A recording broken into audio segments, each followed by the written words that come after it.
presentación de hoy, sesión 11.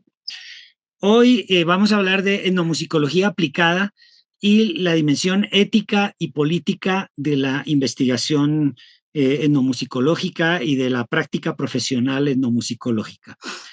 Para eso quería hacer una reflexión teórica previa que tal vez no la voy a desarrollar mucho, pero sepan que de dónde proviene este debate y de qué manera se ha abordado este debate, que en últimas es un debate clásico sobre la investigación, para qué sirve, ¿sí? Es decir, y quien dice la investigación podría decir las humanidades, la literatura. Bueno, ¿para qué hacemos literatura? ¿Eso para qué sirve?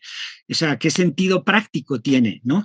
Eso es inútil. Hacer música mismo, ¿qué utilidad puede tener? Hay mucha música que se hace para, digamos, para entretener al público y todo, pero como decía este biólogo, decía, esto es una sofisticación que no tiene ninguna implicación evolutiva. Esto es como una especie de delicatessen sonoro que tenemos los humanos o los pájaros, ¿sí? Pero en últimas esto no sirve para nada.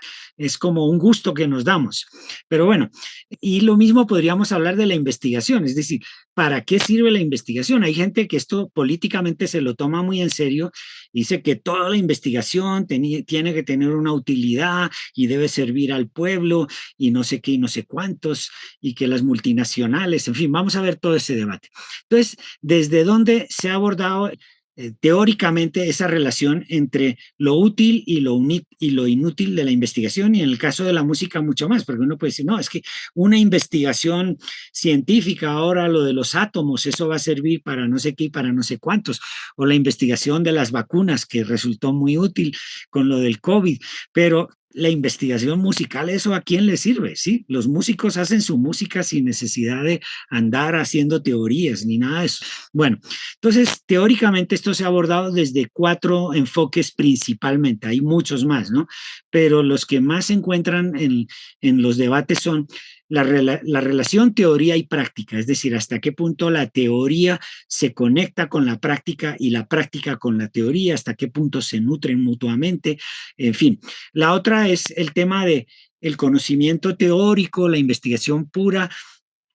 Hay que, de alguna manera, democratizarlo, hay que divulgarlo, hay que difundirlo.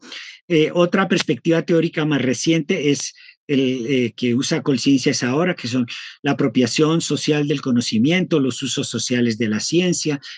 Y otro debate clásico es la distinción entre investigación pura e investigación aplicada, un debate que surge sobre todo en el siglo XIX.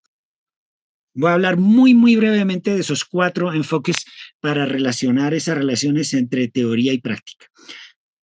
Aquí tenemos sobre todo 2 grandes corrientes que abordan esa relación entre teoría y práctica. Desde la filosofía es el empirismo y el pragmatismo. De alguna manera, estas perspectivas filosóficas muestran cómo la teoría surge de la práctica y cómo siempre, de alguna manera, hay una relación teoría y práctica permanente. De aquí deriva la investigación-acción, no la investigación-acción participativa de Falsborda, no, la investigación-acción, que es una investigación más sobre la acción, sobre todo pensando en los profesionales. Por ejemplo, el maestro o la maestra, el profesor, la profesora, que investiga sobre su práctica pedagógica, el médico que investiga sobre lo que está haciendo y toma nota y reflexiona sobre los tratamientos que está haciendo, en fin, bueno, esto es sobre todo un tipo de investigación-acción que se trabaja con profesionales. También es una investigación-acción hacia adentro, de corte más psicoanalítico, o pensarlo más de análisis uno de cómo es su práctica y cómo construye una teoría sobre cómo es su vida, etcétera, etcétera, y cómo debería reorientarlo. Es decir, es una manera de hacer teoría para reorientar la práctica, ¿no? Y desde el marxismo, pues ya obviamente se relaciona con el concepto de praxis, que es ya una manera de entender la práctica muy en relación con la teoría, y de ahí ya surgen toda una serie de perspectivas y de enfoques muchísimos, ¿no? Explícitamente políticas, entre ellas la investigación y acción participativa de Orlando Falsborda, que se nutre de esa perspectiva de investigación-acción, pero dándole un carácter político, pues por su influencia del marxismo. Esta es una manera como se ha abordado esa relación. La segunda forma de abordarlo es el tema que no, esto de teoría tiene muy poco, no se mete en temas epistemológicos, no se mete en temas políticos, lo cual no quiere decir que no involucre teorías políticas y ni posturas políticas y epistemológicas y teóricas detrás. Es una manera de relacionar la teoría con la práctica que han adoptado sobre todo el periodismo, los medios, la industria editorial, la educación. Esto está, digamos, un poco mal visto en algunos sectores, pero me parece que es importante. Incluso Pierre Bourdieu dice que los científicos puros deberían hacer mucha más divulgación de lo que están haciendo, conectar lo que ellos hacen con la gente, ¿no? Pero es un poco como diciendo, yo tengo aquí el conocimiento y te lo voy digamos, a compartir de una manera sencilla para que me entiendas, ¿no? Es una visión un poco paternalista del que sabe hacia el que no sabe, pero de todas formas hay que hacerlo. La otra perspectiva, que es más reciente, es la de los usos sociales de la ciencia y la apropiación social de conocimiento, que es un poco la política que tiene ahora Colciencias. Esto está muy bien, ¿no? Pero si orientamos toda la investigación hacia la apropiación social del conocimiento y hacia los usos sociales de la ciencia, entonces, digamos, si los investigadores trabajamos en función de los usos sociales de la ciencia y en función de que nuestro conocimiento, el conocimiento teórico, pueda ser apropiado por la mayoría de la gente, entonces no terminaría uno haciendo ciencia para los consumidores, digamos, del conocimiento, y uno no quedaría limitado en cuanto a posibilidades que tal vez no tengan un uso inmediato o no sean tan complicados que no haya una buena apropiación social inmediata de ese conocimiento, en fin. Y la última perspectiva, que es tal vez de las más antiguas, la distinción entre la investigación pura o básica y la investigación aplicada. Estos muchos lo han criticado, han dicho que es una distinción obsoleta, que es políticamente incorrecta, pero sin embargo sigue funcionando con nuevos matices y variantes. A veces se ha llamado investigación dura blanda, ahora lo llaman invención e innovación, que innovación sería lo aplicado, la invención sería la parte más teórica. Gibbons, en un análisis de cómo se hace la ciencia hoy, habla del modo científico 1, que sería el clásico, el básico, y el modo científico 2, el modo 2 más ligado a las empresas, etcétera, ¿no? O otros hablan de la ciencia académica, otros de la ciencia posacadémica. Yo frente a esto diría que aunque se ha criticado mucho, y obviamente hay unos condicionamientos de clase y políticos, curiosamente, muchas posiciones de izquierda se aproximan al utilitarismo queriendo poner la ciencia, las artes, la música al servicio ahora ya no del capital y del mercado, sino al servicio de la revolución, el cambio social, la destrucción del capitalismo. En ambas formas se está haciendo un uso completamente instrumental de la ciencia o de la investigación o de la música o de las artes o de lo que sea. Curiosamente, los neoliberales defienden, ellos dicen que debe haber dos tipos de ciencia. Una que sería la pura, que esa no sirve para nada, pero es importantísima, y esa habría que financiarla. Habría que financiarla el Estado o la deberían financiar tipo gente benefactor, como, no sé, gente que tiene mucha plata, como Elon Musk, en fin, toda esta gente que tiene tanta plata, que done plata para hacer investigaciones que no sabemos para qué van a servir. Pero, dice, la investigación aplicada sí la deberían financiar las empresas. Esto obviamente desde el punto de vista político es muy incorrecto porque entonces solamente las empresas van a aprovechar las investigaciones teóricas, que son los que van a poder aplicar esos conocimientos teóricos. La gente popular, las comunidades, la gente de clase media baja, no van a tener nunca ni el conocimiento ni el alcance de esas grandes ciencias y obviamente no van a tener los medios ni la financiación para aplicarlo a su vida concreta y a sus necesidades locales, etcétera. Los neoliberales siendo que son tan pragmáticos que solamente creen en el mercado. En esto no son pragmáticos, en esto ya no creen en el mercado. Ellos saben que, no sé, un invento, por ejemplo, como la teoría del caos, la manera como circulan los fluidos o los gases, por ejemplo, que son todos unos modelos matemáticos teóricos de teoría del caos. Eso, por ejemplo, puede parecer que no le sirve a nadie, pero a la larga sirve, por ejemplo, para la aerodinámica de los aviones, sirve para los tubos que llevan fluidos, como los que llevan gas, como los que llevan petróleo, sirve para entender el clima, el calentamiento global, etcétera. Y son cuestiones teóricas que surgieron de matemáticos haciendo cosas por allá fractales y dibujos muy bonitos con fórmulas matemáticas, y no estaban pensando que eso serviría para nada, pero se le está sacando muchas aplicaciones. Bueno, curiosamente, en estos momentos lo que está sucediendo es que las grandes potencias están invirtiendo en investigación pura y dura, o sea, investigación no aplicada. Y Colombia lo que hace es tomar lo aplicado para aplicarlo, pero incluso ya transformado, ¿no? Entonces somos consumidores de ciencia frente a otros países, por ejemplo, República de Corea. Bueno, ahí están los porcentajes del PIB que están dedicando, ¿sí? Aumentando cantidades impresionantes. Nosotros le vamos bajando cada vez más la inversión en ciencia, tecnología y desarrollo. Quiero acabar con un poco la perspectiva de Pierre Bourdieu, que me gusta. No voy a leer todo esto, se lo dejo ahí para que lo lean. Está sacado de esos dos libros que están ahí. Pero básicamente, ¿qué es lo que plantea Bourdieu? Que el campo científico o el cambio artístico, básicamente lo que debe pelear es su autonomía. Lo que deberíamos hacer las personas que queremos investigar y que estamos en la academia, lo que pienso que deberíamos hacer es fortalecer la comunidad académica que se dedica a investigar, o fortalecer las comunidades artísticas, de modo que puedan tener una autonomía frente al Estado, frente a la política, frente a todo lo demás, porque desde ahí es que somos más útiles. En la medida, supongamos que yo soy un investigador de la música, en la medida que yo sea un investigador independiente, que sea crítico, me parece que pueda aportar más a las políticas públicas de la música en el país que siendo un obediente del político de turno que dice qué es lo que hay que hacer.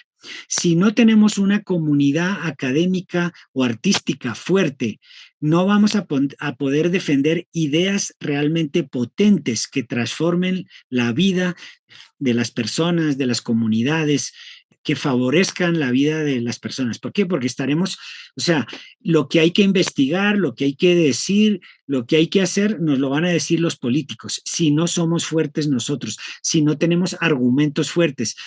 Habrá unos que estarán en función del mercado, llámese ahora economía naranja, entonces lo que es útil a la economía naranja, entonces eso es lo que se investigará, o lo que es útil al político de turno. Si ahora en el gobierno está un político de izquierdas, entonces las investigaciones que sean útiles al político de izquierdas, esas son las que se van a financiar, y si está uno de derechas, pues entonces las investigaciones que sean útiles al político de derecha.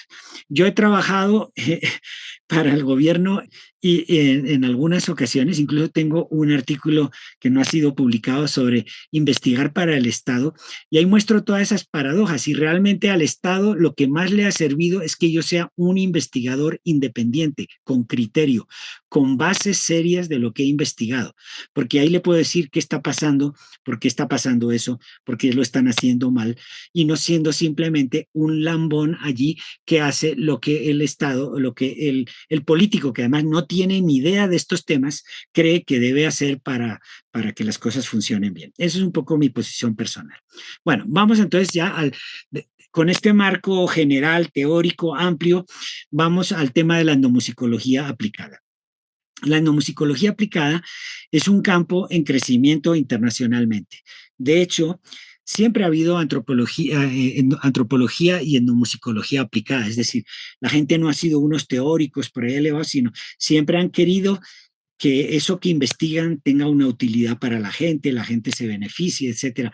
De hecho, por ejemplo, Mantelhood, que investigó la música del gamelan javanés y de todos estos de Indonesia, él creó escuelas de música para aprender este tipo de, creó grupos, hizo conciertos, compuso, transcribió partituras para que la gente aprendiera. Y en estos momentos en Estados Unidos hay mucha gente que practica como una especie de cuestión incluso de una sensibilidad y como de sanación interior, tocan este tipo de música, se invitan a grupos de Indonesia a Estados Unidos permanentemente a dar conciertos, etcétera. Bueno, pero como un área especializada dentro de la etnomusicología e institucionalizada, se va constituyendo hacia los 90. Inicialmente se llamó Ethnomusicology in the Public Interest, es decir, como una etnomusicología que tiene un interés en lo público. Es una etnomusicología cuyo objetivo fundamental, inmediato, no es la investigación, no es conocer la música ni investigar la música, sino investigar para orientarlo directamente a la acción práctica en el mundo cotidiano. Eso implica generar unas relaciones distintas entre investigador y personas con las cuales uno trabaja, etcétera. Que es distinto, dice él, al public sector in ethnopsychology, que sería como la endomusicología que se hace para el Estado, etcétera, para los trabajos que se hace para el sector público. Entonces, él escribe un artículo en la revista Ethnomusicology en el 92 y de ahí ya se va organizando un grupo. De hecho, la Sociedad de Etnomusicología de Estados Unidos crea ya un grupo, el grupo que se llama así de Etnomusicología Aplicada, y aquí les coloqué un video donde está Jeff Todd Titon, que es uno de los pioneros en esto, donde explica qué es eso, lo que se ha aprendido, etcétera. Esto ya ha habido bastantes avances, incluso hoy se habla de producir teoría desde este tipo de prácticas, es decir, no simplemente aplicar una teoría al mundo cotidiano, sino también en ese trabajo con lo cotidiano, con lo práctico, hacer teoría de ese trabajo comunitario. Aquí les dejo a la izquierda los 3 personajes más importantes que más han teorizado, que más han promovido la etnomusicología aplicada en el mundo.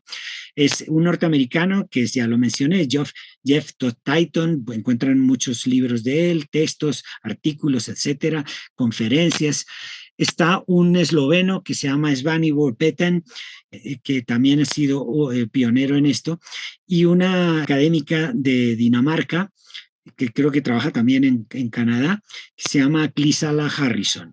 Aquí tienen ya libros, por ejemplo, este de la derecha, el manual este de etnomusicología aplicada tiene 3 tomos, para que vean un poco el desarrollo académico que ha tenido esto. Entonces ya en el 98 se crea un grupo especializado dentro de la Sociedad de Etnomusicología con 38 personas, ahora ya hay muchas más, y lo mismo sucede en el otro grupo, en el International Council for Traditional Music, que es este otro grupo de etnomusicólogos que inicialmente se llamó el Grupo de Estudios de Música Folclórica de la UNESCO, luego le quitaron el nombre ya de folclore y le pusieron Traditional Music. Y este año, en el congreso de este año, en África, en Accra, le cambiaron el nombre y ya no es Traditional Music, sino Consejo International Council for Traditions of Music and Dance. Entonces, tradiciones de música y danza. Ese es el nombre que tienen ahora a partir del mes pasado, ¿no? Ya lo cambiaron en su página web. Cuando empecé a dar el curso, todavía se llamaba de la otra forma. Bueno, aquí tienen un grupo muy fuerte, muy liderado también por los mismos personajes anteriores, el esloveno y por la de Dinamarca, y también por un latinoamericano importantísimo que es de la Universidad de Río de Janeiro, que es Samuel Araújo.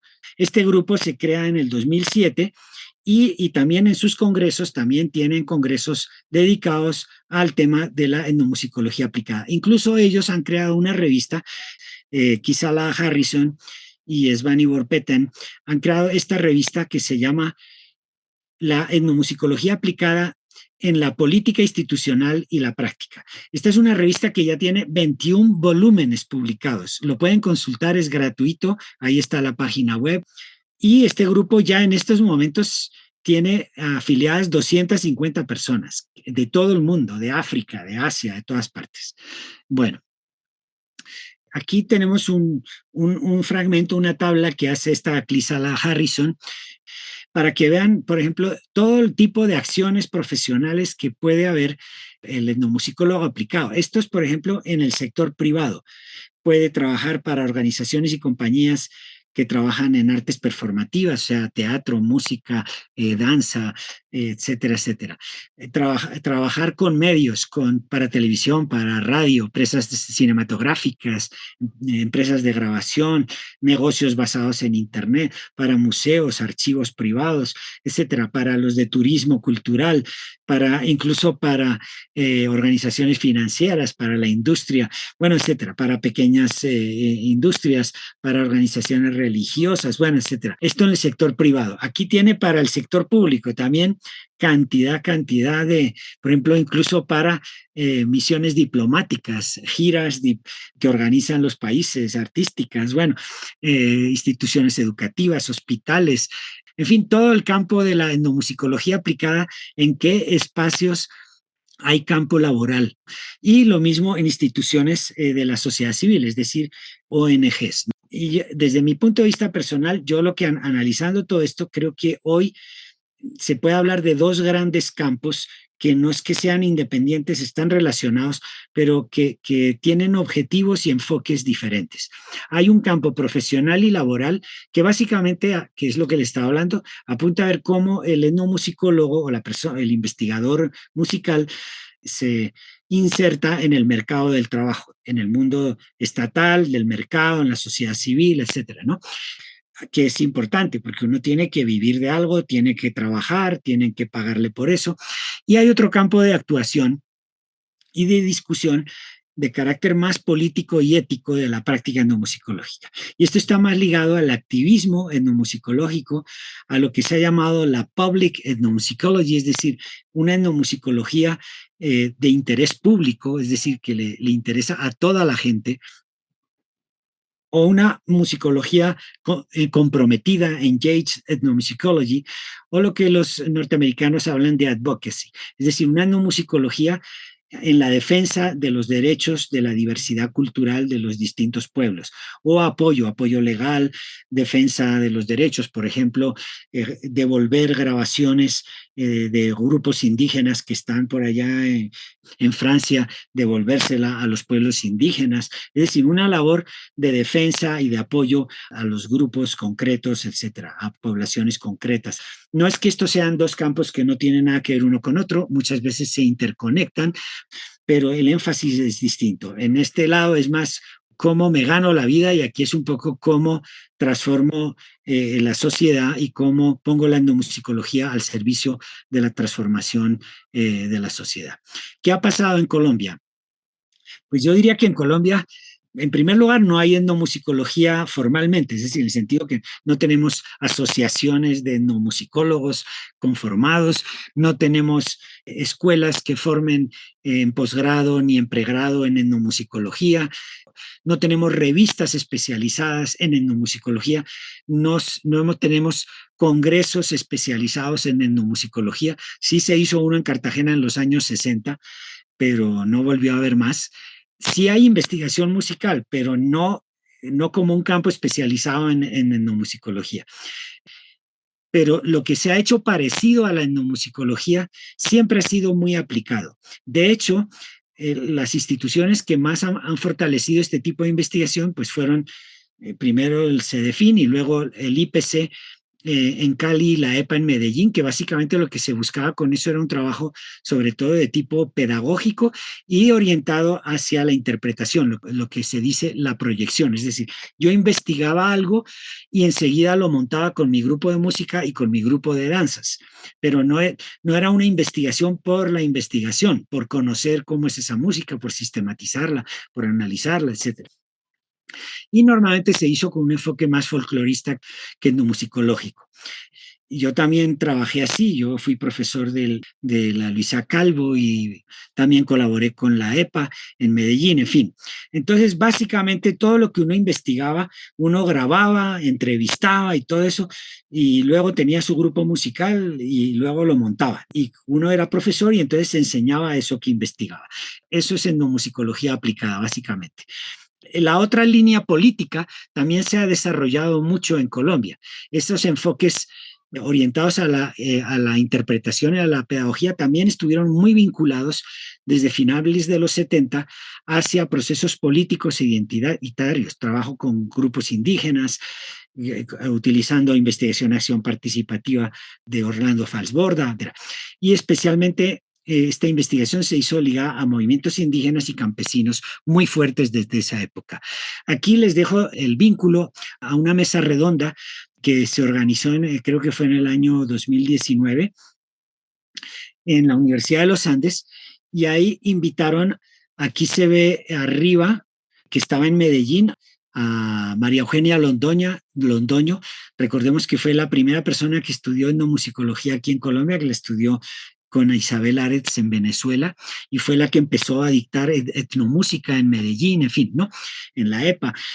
Ella hizo trabajo con los Embera Chamí, con los NASA, etcétera, y es pionera en este enfoque de etnomusicología aplicada aquí en Colombia. Luego está Samuel Araújo, profesor de la Universidad de Río de Janeiro, que es pionero también en América Latina y en la parte organizativa, trabajando en estas organizaciones, en estas asociaciones. Él fue fundador de ese grupo de estudio del Consejo Internacional de Tradiciones en Música y Danza. Él fue fundador de ese grupo, pues, y es muy activista en ese sentido. Yo incluso he tenido la fortuna de estar en Río con él y me ha llevado a ver el trabajo que él hace en las favelas. Y me invitaron también a mí por lo que van a ver ahora que he venido trabajando con los NASA desde hace años. Entonces pueden ver esta conferencia. Esta no es una conferencia, es un diálogo entre estas tres personas. Y ahora, para concluir, quisiera poner cómo he trabajado yo esto. Hay mucha gente en el país que está haciendo trabajos mucho más lindos que los que he hecho yo, más interesantes, pero pues yo no voy a hablar de lo que están haciendo los otros, sino voy a hablar un poquito de cómo me ha ido a mí, cómo lo he hecho, cuál ha sido mi experiencia personal. Y al final hablaré un poco de la gente que considero que actualmente está liderando este tipo de trabajo. Bueno, yo qué hacía en los años 80, cuando empecé a hacer investigación. Pues básicamente uno iba y grababa con cassette, tomaba fotos, el video era muy costoso, al comienzo no hacíamos video, hacíamos documentación, fichas de campo, tomábamos medida de los instrumentos, organizábamos eso. ¿Y qué aplicación tenía eso? Una primera aplicación era antologías en cassette para cada asignatura. Entonces, como uno era profesor de música, por ejemplo, aquí tengo un cassette que tenía percusión costeña. La Aurora de la Mañana, 6/8, cumbia, mapalé, y 4. Entonces uno, todo lo que aprendía lo montaba, lo mostraba instrumento por instrumento y hacía unos cassettes de estudio, que era lo último de la tecnología del momento. El cassette surge en esa época. Eso era un avance tecnológico impresionante. Entonces el estudiante se llevaba una copia de ese cassette a su casa y podía estudiar y practicar con las pistas y decía, mira, la maraca en la cumbia se hacía, mira, la tambora hace tac, tu, tac, tu, tac, tu, pum. Bueno, listo. Entonces él podía practicar y acompañarse. Entonces era lo último en guarachas, las pistas, ¿no? Entonces eso era una primera aplicación bien sencilla de lo que uno grababa en campo. Otra cosa es que uno compraba instrumentos para uso personal, para colecciones institucionales, para museos. Uno investigaba los procesos constructivos. Yo investigué los procesos constructivos de las flautas, de los tambores, como vieron en la sesión pasada, etcétera, ¿no? De las marimbas. Analizaba la afinación, la escalística, las técnicas de ejecución, las técnicas de digitación, las técnicas de emisión, cómo se golpeaba el tambor, todo eso. ¿Cuál era lo aplicado ahí? Uno trabajaba con luthier o uno mismo lo construía y adaptaba los instrumentos para los procesos formativos. Por ejemplo, el primer grupo de música del Cauca que formé en Bogotá, en un colegio donde trabajaba en el oriente, como no teníamos mata de flauta, diseñé una flauta en PVC ya en la EPA, en Medellín, también hicieron eso. Yo me copié de ese modelo, luego lo transformé de acuerdo a mi investigación, pero los niños, por ejemplo, en mi colegio no tocaban flauta dulce, sino tocaban flauta traversa, eh, imitando a las flautas de caña del Cauca, del Río Sucio, del sur del Huila, y tocaban repertorios de los que yo estaba investigando allá y otros repertorios, tocábamos música latinoamericana, etcétera, pero con flauta traversa. Bueno, incluso con los NASA, ya lo veremos, creamos 2 microempresas para fabricar instrumentos para las escuelas bilingües, para que tuvieran instrumentos, porque si no íbamos a acabar con la mata de flauta, ¿no? Entonces, hacerlas en PVC. Y hacíamos flautas. Hice una investigación sobre cómo era la afinación tradicional, que tiene una disposición, unos procesos constructivos diferentes, y cómo era ya la afinación temperada para tocar con música, digamos, no tradicional, sino música con guitarras y con tiples y todo eso, ¿no? Producíamos tablaturas, digitaciones, convenciones, cuestiones para lo tímbrico. Aquí, por ejemplo, este es un artículo que escribí, que salió publicado en el 88, donde ya con toda la experiencia publiqué un artículo para construir flautas en distintos materiales para distintos tamaños, para niños pequeños de preescolar, en distintos materiales, probando con CPVC, que es el de agua caliente, con el de agua fría, con tubería eléctrica, con tubos de aluminio, como eran las flautas en el Chocó, por ejemplo. En los años 60 se tocaba esta flauta en el Chocó y lo hacían con tubos metálicos de tubería, de cómo eran entonces, de cobre o de lo que fuera, ¿sí? O de bronce. Y también cómo es la afinación estándar, pero tradicional, es decir, la afinación de las flautas tradicionales. Es un artículo con toda una investigación histórica, organológica, acústica, etcétera, etcétera. Lo pueden bajar de internet, este artículo está en la revista Contratiempo. Bueno, luego transcribía repertorios, entonces con esos repertorios hacía ejercicios para solfeo y lectura. Por ejemplo, en la Luisa Calvo, el solfeo lo hacíamos con música caucana, música modal, música tonal, música pentatónica, etcétera, ¿no? Con bambucos, con todo eso. Para las prácticas instrumentales, arreglos, montajes colectivos, para presentaciones, los grupos de proyección, grupos de fusión, hacíamos grabaciones independientes y comerciales, hacíamos grabaciones didácticas también en estudio para que la gente aprendiera a tocar esa música, hacíamos circular a los músicos de las regiones para que la gente conociera esta música, publicábamos partituras, arreglos, tratamos de influir en la política pública de las ciudades o regionales, en batuta, etcétera, etcétera. Bueno, aquí tengo un ejemplo muy concreto para que vean las implicaciones de esto. Los NASA, yo leí en un texto de antropología del año 1941, Jesús María Otero, él habla de un ritual que tenían los NASA cuando cazaban un león, o sea, un puma. Ahí él describe cómo era la fiesta, ¿no? Y cómo luego repartían la carne. Segundo Bernal, otro antropólogo que estuvo allá en el año 53, él habla de que tenían una música para ese ritual. Un puma es un animal salvaje, etcétera, la carne es dura y ellos son muy igualitarios. Entonces, no es como en otras sociedades que dicen, bueno, al jefe le damos la mejor presa, le vamos a dar la pierna, al otro no sé qué. No, esto es para que todos coman igual y nadie se sienta por debajeado. Ellos cogían, picaban, sacaban toda la carne del puma y la picaban chiquitica, chiquitica, chiquitica, y con eso hacían como unas albóndigas, y a cada uno le daban el mismo número de albóndigas, algo muy igualitario, ¿no? La condimentaban con distintas hierbas, etcétera. Y decía este segundo Bernal en el año 53, dice que había una pieza para eso, dice chichipecuecubi, chichipecuecubi. Entonces yo traté de buscar esa pieza y nadie se acordaba, hasta que una señora me la cantó, la mamá de Inocencio Ramos, Martina Pacho.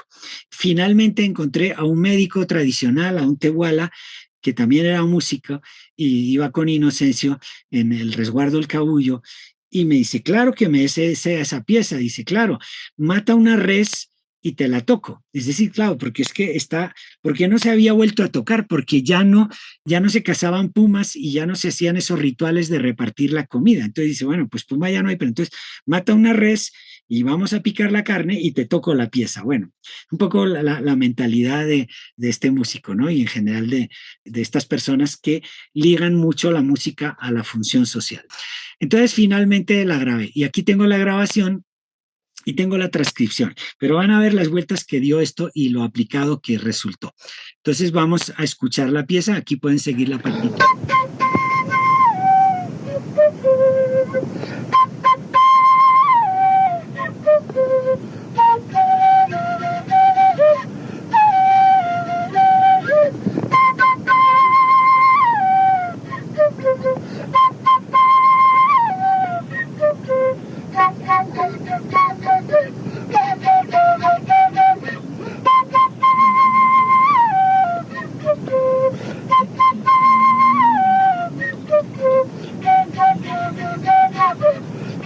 Etcétera.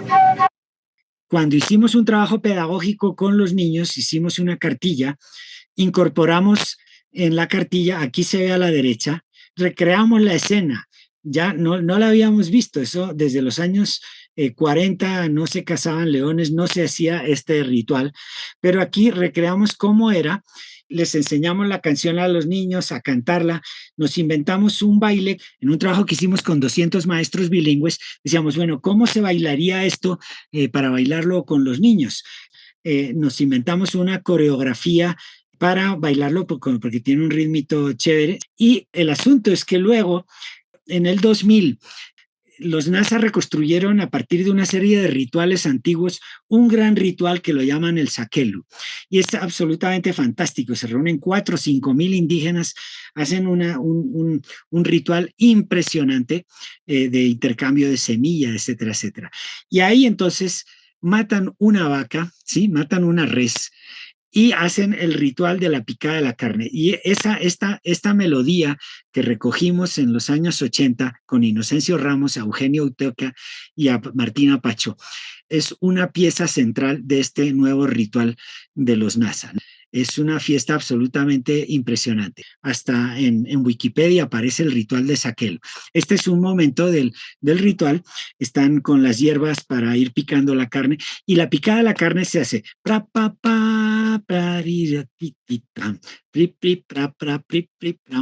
la gente y está toda la noche ahí picando carne, toda una vaca, todo el mundo con los machetes y tocando la canción, ¿no?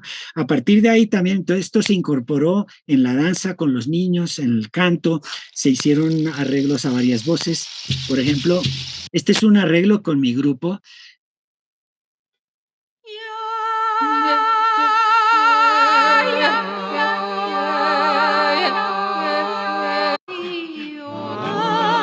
En realidad este arreglo no lo hice yo, perdón, creo que lo hizo María Clara, la que está cantando. O Omar, ya no me acuerdo. Tengo que mirar ahí en el disco, ¿no? Aquí es un poco imitando el canto de la mamá de la señora que nos lo enseñó.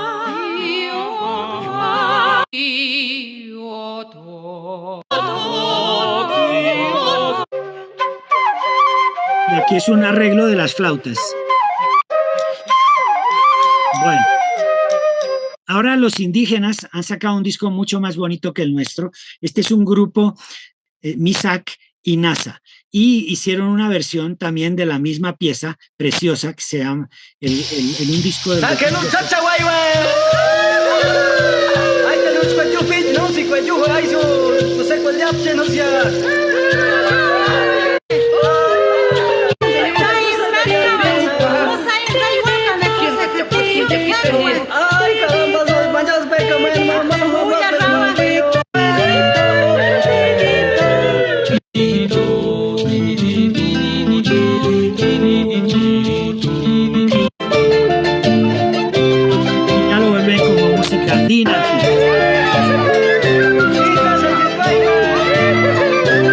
Bueno, aquí, por ejemplo, este grupo de Piura, que hay unos musicazos, varios de ellos graduados del Conservatorio de la Universidad del Cauca, o sea, ya es otra, digamos, estamos en otro momento, ¿no? Entonces, en estos momentos los NASA tienen personas con maestría en dirección de orquesta, en composición, bueno, es ya otra cosa, ¿no? Este es otro ejemplo, bueno, esto es pero bueno. Luego, en interpretación musical, pues, por ejemplo, la investigación que uno hacía, como vimos, se utilizaba para hacer montajes, para grabar, para hacer fusiones.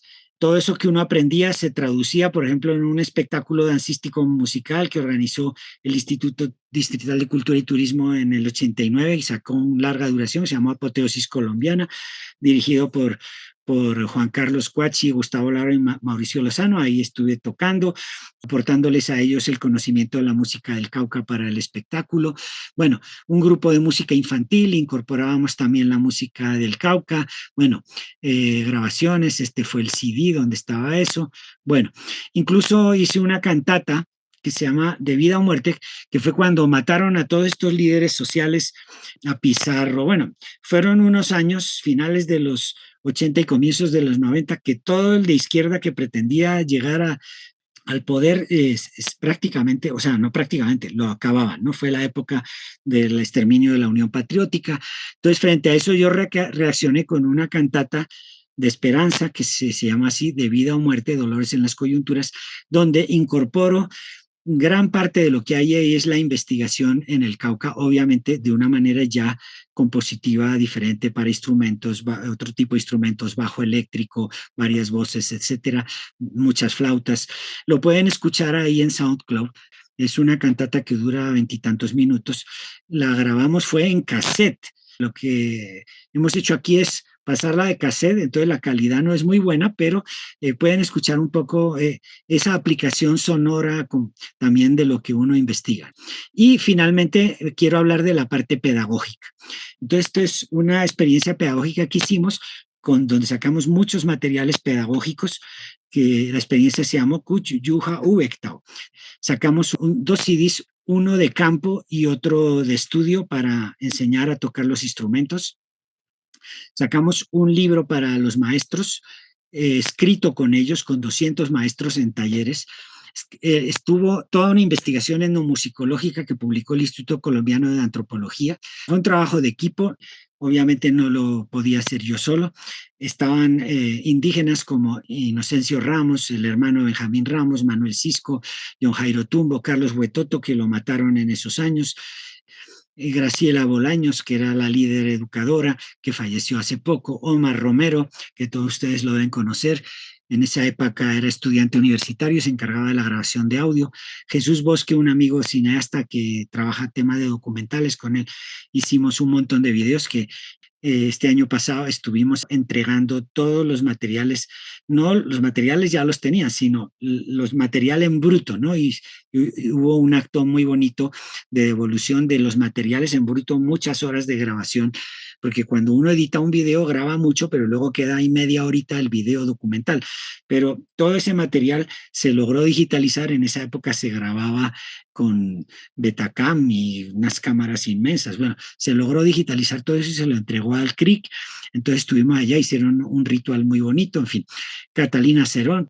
Y luego con unos 200 maestros y maestras bilingües y líderes comunitarios, ¿no? Luthiers, etcétera. Además de la investigación etnomusicológica publicada, grabación de campo, video documental, grabación en estudio, los dos libros que dije, guías para los maestros, una cartilla para los niños, un proyecto con luthieres y creamos dos microempresas. La idea es que hicimos un taller de una semana intensivo, 12 horas diarias, para que los compañeros aprendieran técnicamente a fabricar los instrumentos tradicionales. Para eso contratamos a uno de los mejores luthiers de Medellín. Hicimos una encerrona con un montón de gente, voluntarios, y además invitamos a mujeres, primera vez que se hacía con eso, invitamos a un tehuala, un chamán, para que hiciera toda la parte ritual, todo eso. Hicimos todo el proceso con ellos de hacer los instrumentos tradicionales y luego hacerlos modernos con las últimas tecnologías, con afinadores electrónicos, con todo lo que había en esa época, y creamos dos microempresas con todas las máquinas y todos los aparatos para que construyeran muchos instrumentos, flautas, tambores, de todo, para los niños de las escuelas, de modo que en todas las escuelas hubiera instrumentos musicales para poder hacer la formación. Hicimos un libro sobre las políticas de la pedagogía NASA. Allí hay un capítulo muy grande, el papel que jugó todo esto de la música, una reflexión teórica ya sobre lo que fueron estas experiencias de trabajo con los 200 maestros, etcétera. Artículos académicos, tesis, participación en congresos y eventos. Por ejemplo, con Inocencio Ramos estuvimos en Columbia University en Nueva York, tocando allá y mostrando la experiencia. Y ya desde hace más de 20 años los NASA están haciendo montones de cosas, ya CDs, videos, programas de radio, ya tienen estudios de grabación, tesis, y ya lo último es que están negociando con el Ministerio de Cultura una política estatal para las músicas de los pueblos indígenas. Esto es, por ejemplo, el trabajo de campo de grabación de esta película. Aquí está las discusiones que teníamos sobre la estructura del video, etcétera, etcétera. Estos, por ejemplo, fueron los talleres con maestros. Incluso estos talleres de la derecha fueron en el 94, cuando hubo la avalancha Nevado del Huila, que destruyó toda esta parte donde habíamos filmado en el 92. Acabó con todo, un desastre. Y los maestros indígenas estaban allá en uno de estos campos de refugiados, en carpas, y teníamos programado para esas fechas un taller para trabajar todos estos temas y hacer las cartillas y eso. Dije, no, pues no podemos hacer los talleres porque, pues, ¿cómo? Estamos desplazados en carpas ahí bajo la lluvia, etcétera, etcétera. Dijeron, no, necesitamos mantenernos vivos, activos, no quedarnos aquí lamentándonos por los muertos, por la destrucción, queremos seguir adelante. Y entonces se hicieron los talleres. Por ejemplo, los materiales pedagógicos, ¿con qué criterios los diseñamos? En primer lugar, teníamos niños indígenas que no hablaban castellano, niños indígenas que no hablaban Nasayugüe y niños indígenas bilingües. Dijimos, la cartilla tiene que ser bilingüe. Entonces, una cartilla que, digamos, por este lado, supongamos, si la cogías así, por este lado estaba en Nasayugüe y si le dabas la vuelta y la abrías, te salía en castellano. La otra cosa que queríamos era mostrar la diversidad interna entre los NASA. O sea, normalmente fíjese que todas las cartillas de música sobre músicas tradicionales simplifican el mundo y plantean que hay una forma de tocar la cumbia, que hay una forma de tocar el bambuco, que hay una forma de bailar y esa es la correcta y todas las demás están equivocadas, que hay una forma de celebrar las fiestas y los demás no tienen razón. Nosotros, como habíamos hecho esta investigación y veíamos toda esa riqueza en formas de celebrar las fiestas, en formas de hablar, en formas de tocar, en los tamaños y las formas de los instrumentos, en los repertorios, en todo. Dijimos, no podemos ocultar esa diversidad. Pero entonces, ¿cómo hacer una cartilla? No podíamos hacer una cartilla hablando de toda esa diversidad. Entonces nos inventamos una historia en la cual un niño de una región iba a celebrar las fiestas donde otro niño de otra región. Y eso generaba, digamos, un contraste entre las formas de ver la música, de ver las fiestas, de ver la organización de la fiesta, de ver los instrumentos, etcétera. Tampoco quisimos presentar un pasado histórico idealizado, es decir, cómo eran las cosas antiguamente, lo que dicen los mayores, etcétera, no, sino queríamos mostrar las contradicciones y los mestizajes actuales. Y ahora van a ver cómo tradujimos eso, ¿no? Incluso el conflicto con los evangélicos que no querían que se celebrara la fiesta aparece en la cartilla de los niños. La otra cosa que queríamos era que los materiales tuvieran una estructura narrativa. Es distinto decir esto es así o contar una historia.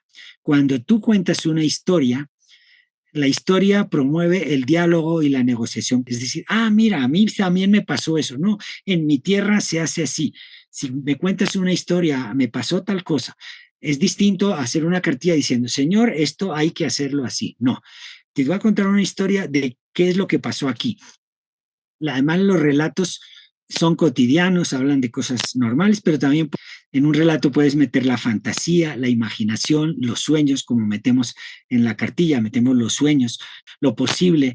Puedes pasar del presente al pasado, como era antes. Por ejemplo, cuando ellos visitan a la mayora dice, no, ahora las cosas se hacen así, pero antes las hacíamos distintas. En fin, un diálogo entre el presente y el pasado.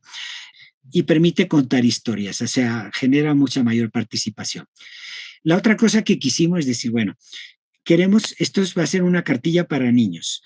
Entonces, la historia debe ser contada. O sea, fíjese que hay una obsesión en los pueblos indígenas de los mayores, la sabiduría de los mayores, los ancianos, todo eso. Nosotros dijimos no. Queremos poner en el centro del relato a los niños. Esto va a ir a las escuelas, va a ir a los niños. Entonces, los protagonistas de la historia no van a ser los ancianos, sino los protagonistas de la historia van a ser los niños. Y ellos son los que cuentan la historia, ellos son los que viven el relato. Además, queríamos unos materiales pedagógicos abiertos, que pudieran ser usados en diferentes grados, en diferentes niveles, en diferentes áreas, ¿no? La gente es muy cuadrícula y nos decían los maestros, ¿esto es para primerito o para segundo? ¿No? El material ahí está. Tú lo puedes usar y adaptar a preescolar. O sea, la cartilla tenía texto, pero si los niños no saben leer, pues la cartilla tiene dibujos y tú puedes contar historias y que los niños cuenten historias a partir de los dibujos. Puedes hacer un trabajo musical o dancístico de acuerdo al nivel de los niños. Entonces, la cartilla tenía una estructura totalmente abierta. Yo la he aplicado con universitarios hasta preescolar, ¿sí? Entonces, y funciona. ¿Sí? La otra cosa es que es una historieta gráfica, es un cómic, porque decíamos, bueno, lo hacemos con fotos reales como si fuera una fotonovela. No, porque entonces ya identificarían, este es el señor tal, este es... No. Primero contratamos un dibujante, pero fue terrible porque era un señor de allá del Sena, del Cauca, y hacía todos los dibujitos como esos muñequitos de las cartillas del Sena, el que sale en televisión El boletín del consumidor. el boletín del consumidor. No, encontramos un dibujante que se fue un mes a vivir a tierra adentro y a bocetear, a tomar realmente cómo era la gente realmente, cómo eran sus caras, cómo eran los paisajes, cómo eran las casas, cómo se peinaba la gente. Bueno, además de eso, y claro, hizo un trabajo fantástico, además de eso, chequeamos los dibujos con la gente. Y por ejemplo, decía una señora, no, una señora de esa edad nunca llevaría el pelo de esa manera, no, el pelo lo llevamos así, tal, o sea, todo se testeó con la gente, ¿no? De la región.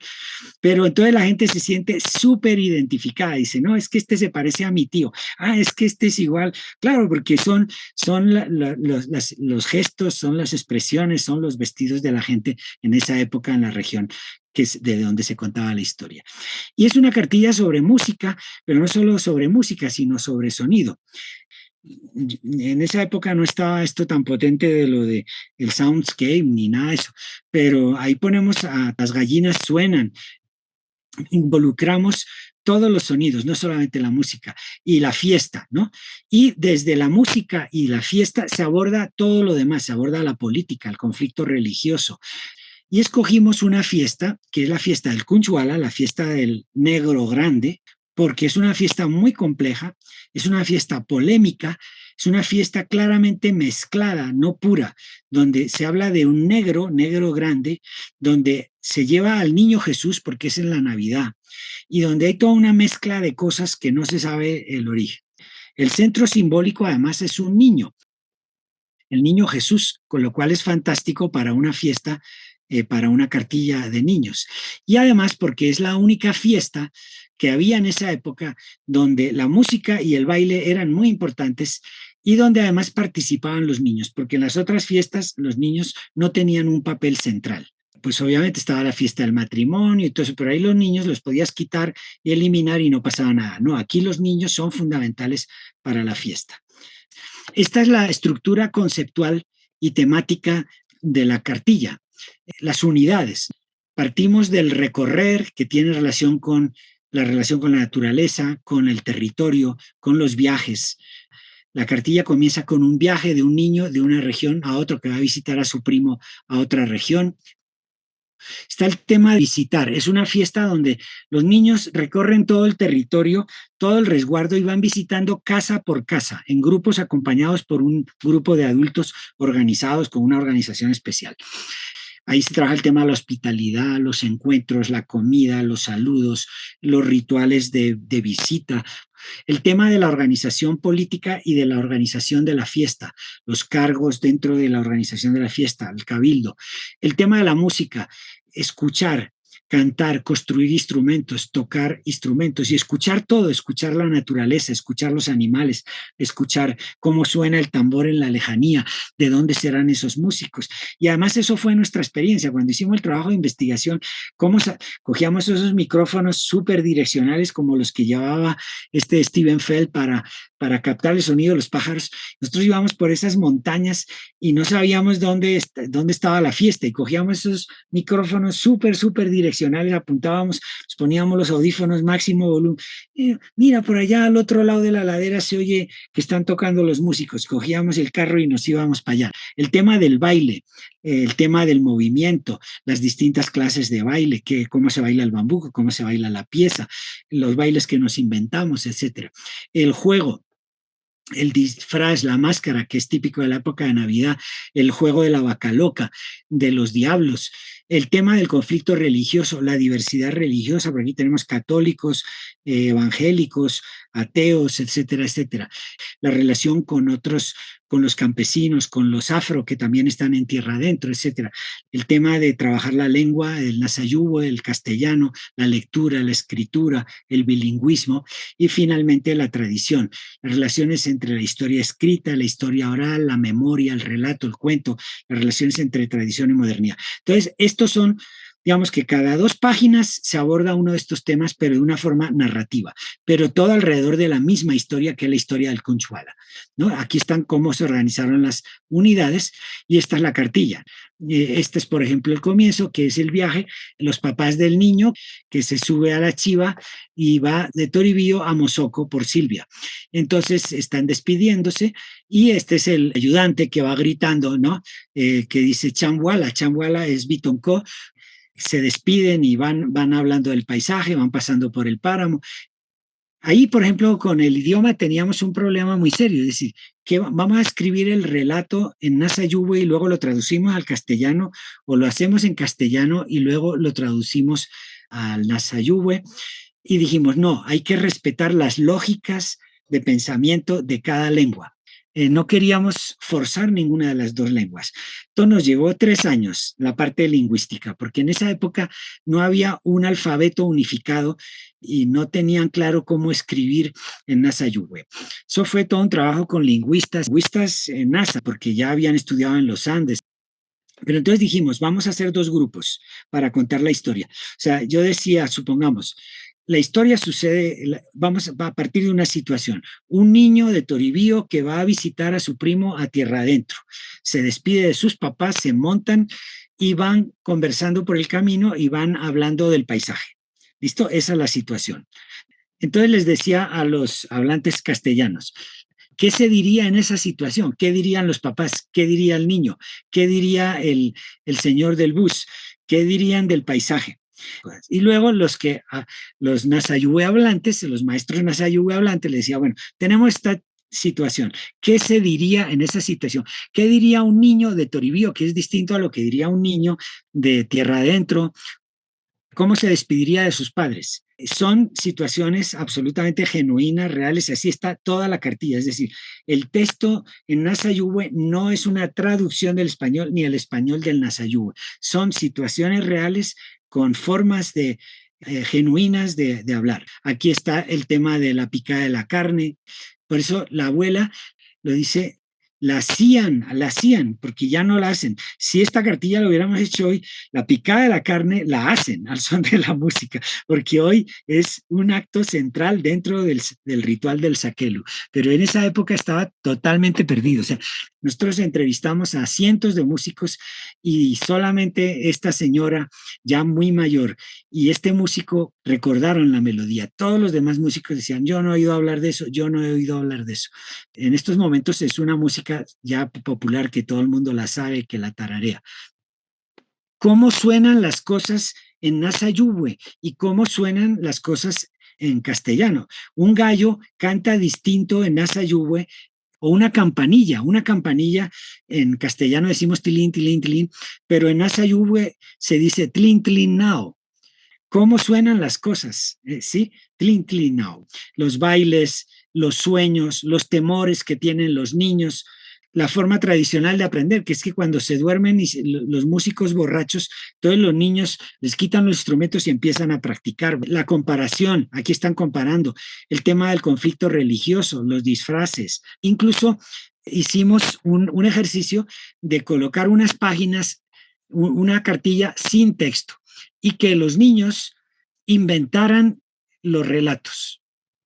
Y fue muy, muy interesante porque, por ejemplo, el taller que hicimos con niños y con adultos que estaban en ese campamento de la avalancha que acabó con medio tierra adentro del río Páez, curiosamente la gente expresó ahí todo su dolor, es decir, porque ya no era un niño de Toribío que iba a visitar a otro de tierra adentro, eran unos papás que se despedían de un niño que huía de la avalancha y le decía, vete a casa de tus parientes en tal parte y ahí diles que después vamos nosotros, que estamos aquí ayudando. O sea, toda la situación que ellos estaban viviendo se plasmaba y así muchas historias se plasmaron con estos relatos. Aquí es, por ejemplo, unas páginas del libro del maestro, con un montón de actividades que se testearon todas y varias surgieron de las actividades con los maestros. El baile, el toque del tambor, nos inventamos en esa época esta grafía, toque del bombo en el mazo, el parche, toque en el palo y en la hora, y cuando iban juntos se ponían así cruzados. Entonces, esto también lo buscamos en Nasayube en castellano. Entonces, en castellano era ta, ta, el palo, ta, ta, ta, trum en el parche, y cuando es juntos decíamos trum, ta, ta, trum. En Nasayube, cueta es tambor. Y entonces decíamos ta, ta, cueta, y para cuando iban juntos se decía la palabra cues es juntos. Entonces se decía tambor, ta, ta, cueta, cues. O sea, tambor, jugar con la palabra tambor y luego juntos. No decíamos el bambuco se toca así, no, sino mire, este es el toque que usan en Calderas, este es el toque que usan en Tálaga, en Cabullo, en Mozoque, este lo tocan en Chichicué, y aquí abajo, en tu región, ¿cómo lo tocan? Habla con el músico mayor y escribe aquí cómo se toca. Esto fue, por ejemplo, para hacer los instrumentos, con afinación autóctona o tradicional y con afinación occidental, las digitaciones, etcétera. Aquí, bueno, esta foto es elaborando guiones ahí en el CRIC. Que quisiera como de alguna manera, pasando de los ejemplos, que podría seguir poniendo muchísimos ejemplos de trabajo aplicado de lo que yo he hecho de investigación y entrar en muchos detalles de la parte técnica, etcétera. Quiero hacer una reflexión de tipo más general y de tipo más político y ético de lo que yo, cómo hoy concibo la investigación y cómo hoy pienso todos estos temas a partir de darme muchos, digamos, muchas trompadas y de equivocarme mucho en todos estos años. En el caso de los NASA, la investigación fue básicamente un ejercicio al servicio de un proyecto político, no un proyecto político partidista, sino un proyecto de vida del pueblo de NASA, que en últimas es un proyecto político porque tiene que ver con la propiedad de la tierra, con la autoridad, con la ley, con todo, con las formas de cultivar la tierra, con la relación con la naturaleza y la defensa del medio ambiente. Eso es un proyecto político, ¿no? Es un proyecto de vida. Tuve la fortuna de que ellos les dije, mire, primero, antes de pensar en lo práctico, hagamos una investigación absolutamente científica, teórica, antropológica, etnomusicológica. Y ellos me apoyaron y me iba con ellos al campo y todo eso. Y de ahí salió el libro ese que publicó, el libro CUBI, que se publicó el Instituto Colombiano de Antropología. Es un texto etnomusicológico convencional. Y a partir de ahí, entonces, ya empezamos todo el trabajo con maestros, etcétera, etcétera, para sacar miles de aplicaciones en todo tipo, ¿no? Grabamos música para las emisoras comunitarias, regalábamos la música para que en las líneas en las chivas que llevaban la gente a los pueblos y a los resguardos, pusieran la música que habíamos grabado. En esa época, cuando empezamos a hacer esto, en Popayán, en todas las emisoras, cuando querían hablar de los NASA, ponían música andina de Inti Limani y de todas estas músicas de los andinos, de charango y todo eso, cuando eso no tiene nada que ver con los NASA. Nosotros regalamos CDs a todas las emisoras del Cauca con la música, con un folleto. Y a partir de entonces, cuando hablaban de los NASA o entrevistaban a un NASA, ponían música NASA. La aplicación de esto es mucha, pero en últimas era un proyecto de fortalecimiento de esa perspectiva política, no necesariamente partidista. Pero la realidad es que normalmente lo político suele imponerse a lo técnico o académico. Y eso nos pasa también cuando investigamos para el Estado, como dije anteriormente. Y en últimas, uno debe mantener cierta autonomía. Hoy no es posible hacer una investigación que no tenga un componente colaborativo y político con los indígenas, con los campesinos, con los pueblos afro, con los grupos urbanos, con los grupos de barrios, con las élites. Es decir, siempre se necesita la colaboración de ellos y siempre ellos te van a pedir una parte aplicada, con lo cual eso está garantizado, porque decir, ¿y esto para qué nos va a servir a nosotros? Y eso hay que plantearlo. Pero uno me parece que debe tener también cierta independencia en el sentido de que lo político no, o lo aplicado no siempre debe imponerse a lo técnico. Es decir, si yo tengo que hacer una grabación bien hecha, pues hay que hacerla bien hecha, de buena calidad. Y ningún político ni ningún campesino va a decirme a mí cómo tengo que poner los micrófonos. No sé cómo decir. Hay unos campos en el cual uno debe hacer respetar la autonomía. Y si yo tengo que grabar una entrevista, yo puedo negociar las preguntas con la gente, pero las preguntas también yo tengo mi punto de vista de cómo se debe entrevistar de una manera técnica. La otra cosa que he aprendido es que hay una gran historicidad en las relaciones entre academia y movimiento indígena o en movimiento urbano o lo que ustedes quieran llamar, movimiento campesino, afro, etcétera, ¿no? Y hay toda una tensión y distintas maneras de concebir eso. Por ejemplo, en el caso de los NASA, había una división muy clara entre los colaboradores y los solidarios. Sobre esto hay hasta tesis doctorales sobre cómo se ha pensado la colaboración y la solidaridad entre academia y movimiento indígena en el Cauca. Hay cambios generacionales, hay cambios del marco legal en el cual uno puede actuar y normativo, hay cambios en la coyuntura política que hacen que esas relaciones entre academia y movimientos sociales indígenas o élites o lo que sea esté cambiando. Y yo insisto que para mí es positiva cierta exterioridad crítica de la academia frente a la militancia. Puedo participar, yo puedo acompañarlos, yo puedo hacer el proyecto con ellos, pero necesito también mi espacio crítico de tomar distancia. Tenemos intereses distintos, si bien, digamos, si lo pusiéramos con círculos, ellos tienen estos intereses y yo tengo estos. Hay una parte en la cual confluimos los intereses de ellos con los intereses míos, pero hay otros, o sea, a ellos no les interesa, por ejemplo, un análisis acústico de la tímbrica, de la flauta o de la voz. A mí me interesa, por el hecho de que yo esté trabajando con ellos, tengo que abandonar mis intereses académicos, no necesariamente, pues puedo negociar y puedo mostrarles a futuro cómo esa investigación tan teórica va a beneficiarlos a ellos. Así ellos no lo consideren importante en este momento. De hecho, así se ha mostrado históricamente. Esa exterioridad también ha servido como backup. Por ejemplo, el hecho de que yo tenga mi archivo personal, una copia de todo, pues ellos han perdido como 3 veces todo el material que grabamos. Me llaman y me dicen, Carlos, sé no mucho, Carlos, tú tienes la grabación precisamente me pidieron la del cabullo, la del titoto, la de el chichpeco cubi, el de picar la carne.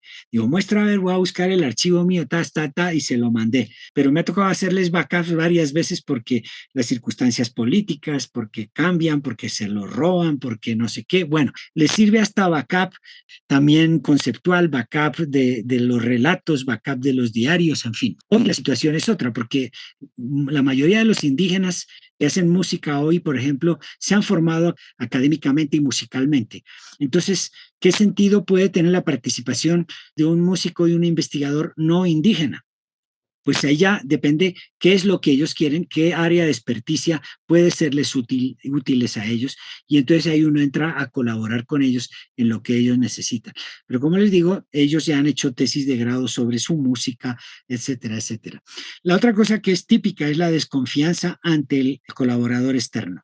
Es una cuestión que cuesta muchos años y ganarse la confianza de las personas. Pero eso es, ya lo dijimos en la sesión pasada, en la parte metodológica. Todo trabajo de campo es un proceso de negociación que es muy débil y en cualquier momento se puede romper por un malentendido, etcétera. Bueno, afortunadamente en el caso de los NASA, pues siempre ha habido como buenas relaciones y no he tenido problemas, pero en algunas ocasiones incluso me han dicho, eso no lo investigas, eso lo investigamos nosotros, hasta aquí llegas tú, perfecto.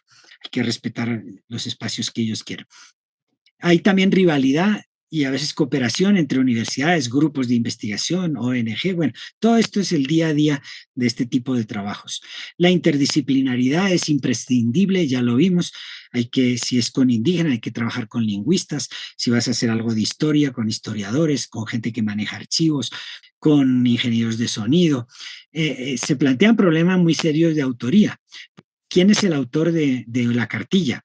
Bueno, pues yo ahí, por ejemplo, en la cartilla coloqué los 200 nombres de los 200 maestros indígenas con los que trabajé la cartilla, por ejemplo. Hay que dar crédito, es decir, tales personas colaboraron en el taller de tal fecha, en tal sitio, tales otros maestros y tales niños estuvieron en el taller de tal otro. La parte lingüística la hizo esto, o sea, hay que dar créditos en estos trabajos colaborativos. Luego están los problemas de los derechos colectivos, una música tradicional, ¿a quién pertenece? Nunca he sacado plata de esto, pero si se fuera a vender algo, ¿quién tendría los derechos de esto? ¿No? Los CDs, por ejemplo, sí se vendían. Lo que hicimos fue una negociación entre el Ministerio de Cultura, que puso la plata, y el CRIC, y entonces el CD se sacó así. La plata la puso el Ministerio de Cultura y eso le daba derecho a tener no sé cuántos CDs y cassettes. En esa época también había cassettes. Y los NASA se quedaban con tantos CDs y tantos cassettes. Y además le dábamos a todos los músicos participantes tantos CDs y tantos cassettes por haber participado en la grabación. Bueno, todo eso, esos problemas de derechos colectivos hay que plantearlos. De modo que todas las escuelas tuvieron CD gratis, todas las emisoras de radio comunitaria, todas las casas de la cultura. Hay otro tema que es súper clave, es el tema organizativo. Hay gente que hace este tipo de trabajos para fortalecer una organización, fortalecer un grupo de músicos. La organización es pre al trabajo investigativo, es decir, la investigación es el mecanismo para fortalecer la organización, o la organización ya debe estar organizada para poder hacer un buen trabajo investigativo. Pienso que a uno como investigador externo y en general a la investigación le va mucho mejor. Cuanto más organizado esté el grupo, más difícil es entrar a ese grupo, pero más productivo es el trabajo, más de largo plazo. Cuanto más desorganizado está un grupo indígena o un grupo afro o lo que sea, entras más fácil porque negocias con 2 o 3, pero luego el otro te dice, tú negociaste con este, pero no conmigo. O sea, no hay una organización seria de ellos, entonces los conflictos son permanentes, los recelos entre ellos, etcétera, etcétera. Y en últimas uno cree que negoció algo con ellos, unas reglas de juego, y resulta que la persona con la que uno negoció no era una persona que tenía la autoridad suficiente, la organización era muy débil, etcétera. Uno puede plantear un proceso investigativo, por ejemplo, para que ese grupo se fortalezca organizativamente, perfecto, pero vas a tener muchos problemas, pero hay que asumirlos también, pero bueno, pero si encuentras un grupo muy organizado y logras que tu aporte lo reconozcan y que lo valoren, entonces estás hecho, porque pues la gente va a cumplir los compromisos y tiene los medios y la organización para hacer cumplir los compromisos. Lo del tema de la participación, investigación, acción participativa. Uno piensa que uno tiene que estar ahí todo. No, existen diferentes tipos de participación. O sea, yo no voy a estar allá grabando, haciendo las arepas, uno tiene unas funciones en una estructura. Hay distintos tipos de participación, hay distintos momentos. En un momento voy a participar más, en otro simplemente voy a estar como acompañando. En unos momentos va a estar muy centrada mi participación en lo que está sucediendo ahí, en otros va a ser periférica. No toda la investigación tiene por qué ser participativa, porque es que además a la gente no le interesa. A la gente le interesa participar en tales cosas, pero en tales otras cosas de pronto muy técnicas solamente le interesan a una o dos personas. No todo es útil ni todo se relaciona con la aplicación inmediata. El hecho de que la investigación sea multidimensional, sea integral, favorece que la gente participe en distintas cosas, participe en distintos actores. Y esto es algo que nunca se termina de aprender. Esto es como el mito de Sísifo. Cambian las prioridades, cambia la gente. Cuando uno cree que ya está bien, cambian la junta directiva, entonces ya le toca volver a empezar, la gente ya no entiende lo que está haciendo, lo malinterpreta.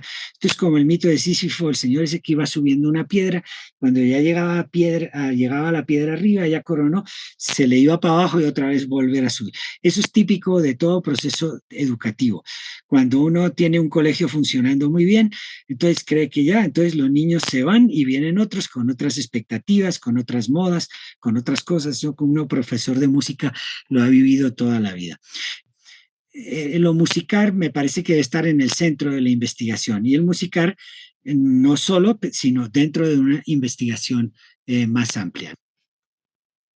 Ya dejando de hablar de mí, pienso que el futuro de la investigación musical y en la investigación musicológica en Colombia es muy prometedor.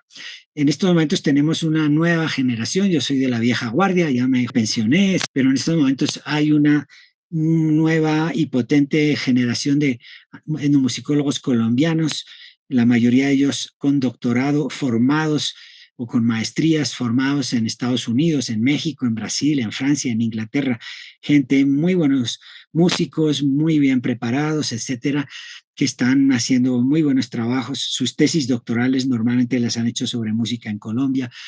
Hay un interés cada vez mayor por la investigación musical en maestrías y pregrados en Colombia. Mucha gente de ellos están interesados por la etnomusicología aplicada y muchos de ellos además son provenientes de comunidades afro, comunidades indígenas, campesinas, etcétera, muy comprometidas con su gente. Esta gente, como viene formada de afuera, tiene muy buenas relaciones académicas con la academia internacional y latinoamericana, es gente que está muy conectada, no es como yo que en esa época no había internet, no había correo electrónico, viajar era costosísimo, entonces uno trabajaba con las uñas, no se enteraba de nada, no tenía contactos con nadie, todo era muy, muy artesanal. Ahora esta gente tiene acceso a las nuevas tecnologías, a todo, y están muy bien conectados. Digamos, nosotros llevábamos un atraso de 20 o 30 años en teoría etnomusicológica, ellos están a la última moda de lo que se está haciendo en Francia, lo que se está haciendo en Estados Unidos. Ellos participan en todos estos congresos y eventos, etcétera, ¿no? Hay unas áreas muy fuertes en estos momentos de los etnomusicólogos colombianos, es investigación aplicada a situaciones de violencia y conflicto, especialmente a partir del surgimiento del paramilitarismo, pero también en contextos urbanos, violencias urbanas. Hay una línea muy fuerte, incluso reconocida a nivel internacional, y hay otra línea fuerte que tiene que ver con lo que se llama community music, o sea, lo que música comunitaria, música hecha en los barrios, música con grupos campesinos, etcétera, y también el ambientalismo y el cambio social. Yo personalmente tengo una apreciación, si quieren lo toman como crítica, o ha habido un movimiento pendular. Estuvo muy centrado en el análisis de lo sonoro, la etnomusicología al comienzo. O sea, la etnomusicología surge para darle una dimensión social y sociocultural a lo musical y no centrarse solo en la partitura. Pero la etnomusicología siempre estaba centrada en la música. Ahora, con este péndulo que ha ido hacia el musicar, hacia todas las prácticas sociales en las que interviene la música, desde el señor que te carga el equipo de bajo y la amplificación, que está formando parte del musical, Y con toda esta orientación hacia lo aplicado, hacia formar comunidad, el tema de la violencia, la sanación, todo eso, el ambientalismo, el análisis de lo sonoro en mi concepto, en muchos de los trabajos que se están haciendo hoy, está muy por debajo del análisis social. Y a mí me parece que eso no es bueno. Y más ahora con todos los medios analíticos que hay, que facilitan mucho el análisis sofisticado de lo sonoro, me parece que la etnomusicología lo que ha caracterizado no es hacer antropología, es hacer etnomusicología, es decir, hablar de lo sonoro. Yo a veces veo tesis doctorales muy buenas, que son muy buenas tesis antropológicas, pero donde lo sonoro prácticamente no existe. O sea, se menciona que hacen música, pero en ninguna parte se dice cómo es la música, ni cómo se está transformando, ni nada de eso. Bueno, es una crítica que hago ahí. No pasa con todos, pero sí está pasando mucho. Grupos fantásticos que tenemos, por ejemplo, este grupo que es el grupo pionero de María Eugenia Londoño, se llamaba originalmente Valores Musicales Regionales, ahora cambiaron el nombre, ahora lo llaman Músicas Regionales. Para mí es el grupo de investigación más fuerte que hay en Colombia, en la Universidad de Antioquia, grupo que ya tiene muchos años, fundado por Alejandro Tobón, que es el que está aquí en el centro con la camisa azul, en la parte de atrás, y María Eugenia Londoño, que es la hiperpionera de todo esto, que está en el extremo derecho, la que está con gafitas y pelo blanco. Luego gente pues ya muy preparada y muy líder como Carolina Santamaría, que está ahí también con gafas, la primera mujer de izquierda a derecha, la tercera mujer, la tercera persona en primera fila con su compañero Juan Sebastián Ochoa, el hermano de Juan Sebastián Ochoa, Federico. Bueno, hay un grupo de gente, Gustavo Adolfo López Gil, que es el que está detrás de María Eugenia Londoño, que fue también uno de los líderes de la EPA, en fin, gente de la vieja guardia, pero también vemos gente de nuevas generaciones. Es un grupo que se ha mantenido estable, con publicaciones, con proyectos, en fin, con una producción científica muy grande, con un trabajo muy fuerte, también con las comunidades, etcétera. Y otro grupo de no tanta trayectoria, pero que también me parece que es un grupo muy chévere, con otro enfoque, es el grupo de la Oraloteca y de Asinch, liderado por Ana María Arango en el Chocó.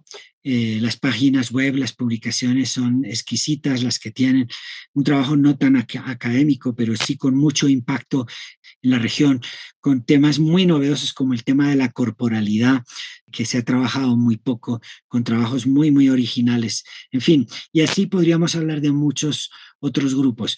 Respecto a congresos, es muy interesante, por ejemplo, los congresos que se están haciendo de música financiados por la Luis Ángel Arango, que ya llevan varios años, cada 2 años.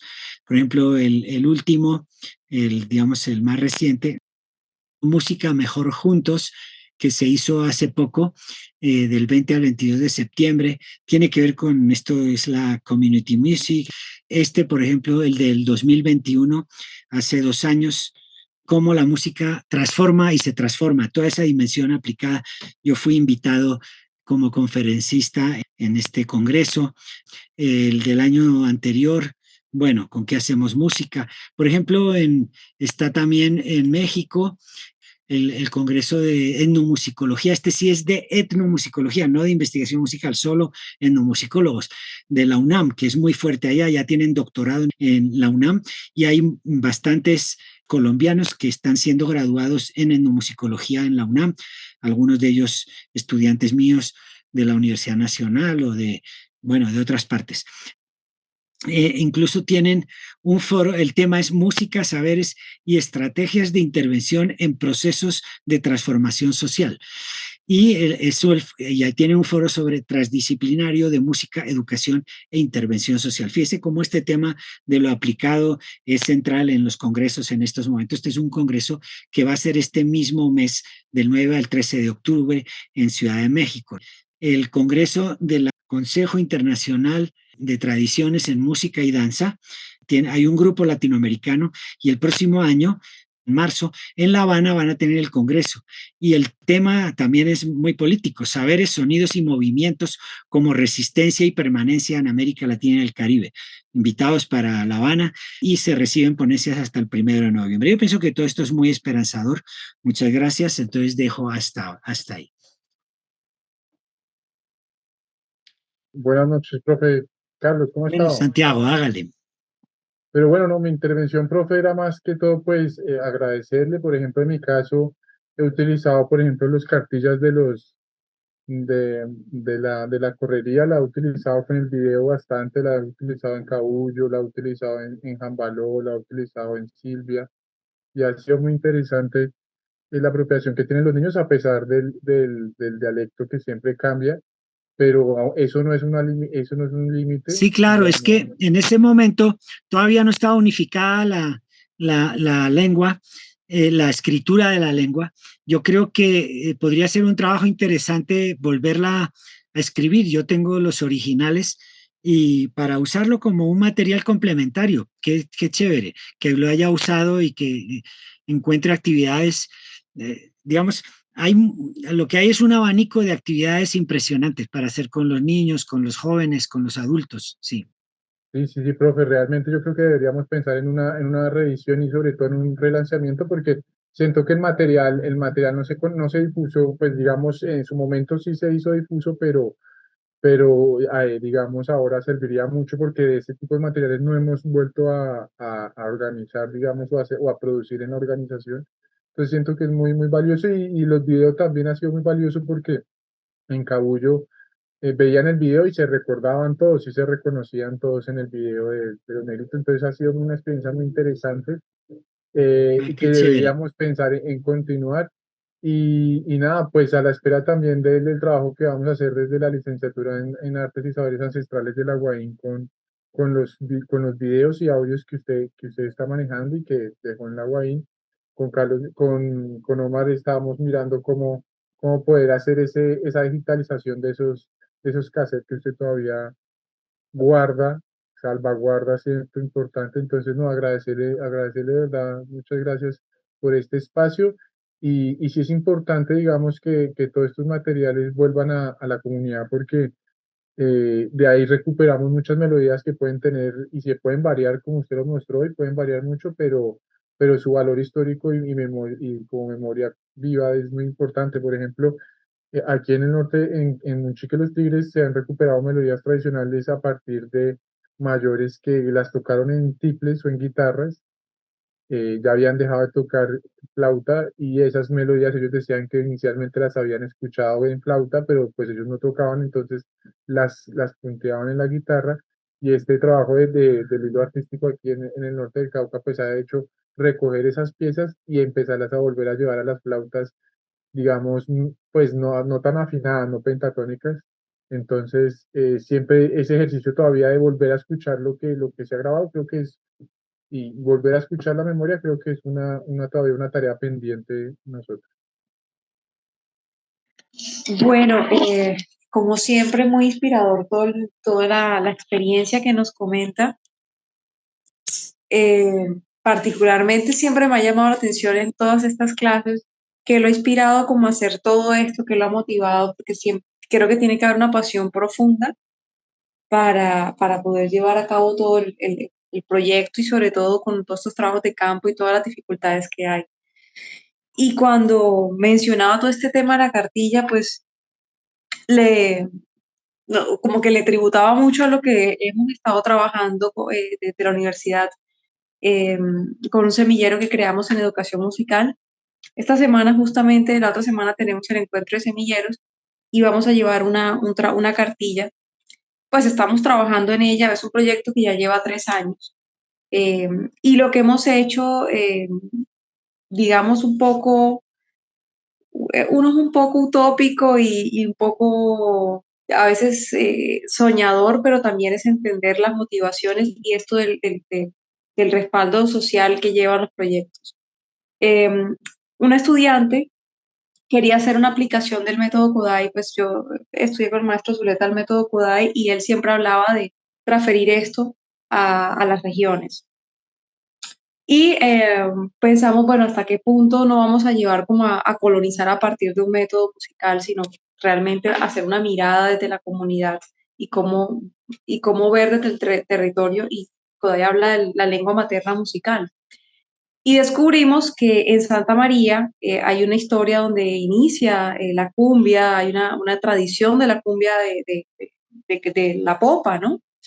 Entonces, nos llamó la atención y yo le dije, pero cuando ella me decía, pero yo quiero hacer el proyecto con cumbia y me trajo las cumbias que todos conocemos, ¿sí?